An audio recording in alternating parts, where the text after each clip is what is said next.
Donc en fait le RTES en tant que réseau réunissant des villes, des départements, des métropoles, des régions un peu partout en France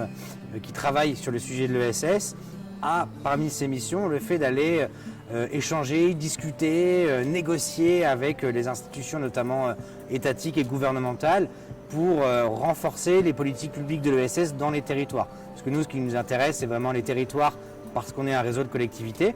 et qu'on a besoin parfois de faire évoluer des réglementations,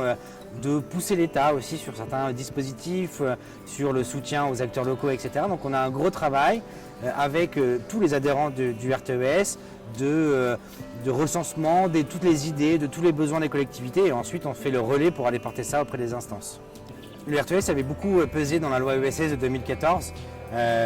parce que ça a été une loi quand même assez fondatrice pour l'ESS en France et il y a un volet important sur le lien aux collectivités et aux territoires, que ce soit via la possibilité des collectivités d'investir dans des sites, que ce soit sur la prise en compte de l'ESS dans les schémas régionaux de développement économique. Voilà, on a tout un tas de petits exemples comme ça sur lesquels le RTES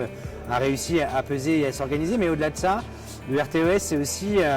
un accompagnement aux élus. C'est aussi une autre manière de faire du plaidoyer. C'est que par exemple, depuis 2 ans, on a eu pas mal de renouvellement d'élus locaux, communes, départements, régions.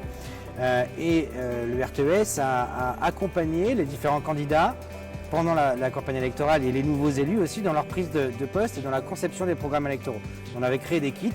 kit ESS et communes, kit ESS et départements, kit ESS et régions, ce qui nous permettait aussi de faire du lobbying directement auprès des élus encore candidats. Et donc c'est ça aussi qui permet de faire bouger les lignes. Ça c'est des productions du RTES assez importantes. Et puis dernièrement, le travail de plaidoyer du RTES et aussi en lien avec d'autres réseaux comme ESS France autour de l'élection présidentielle pour qu'on ait aussi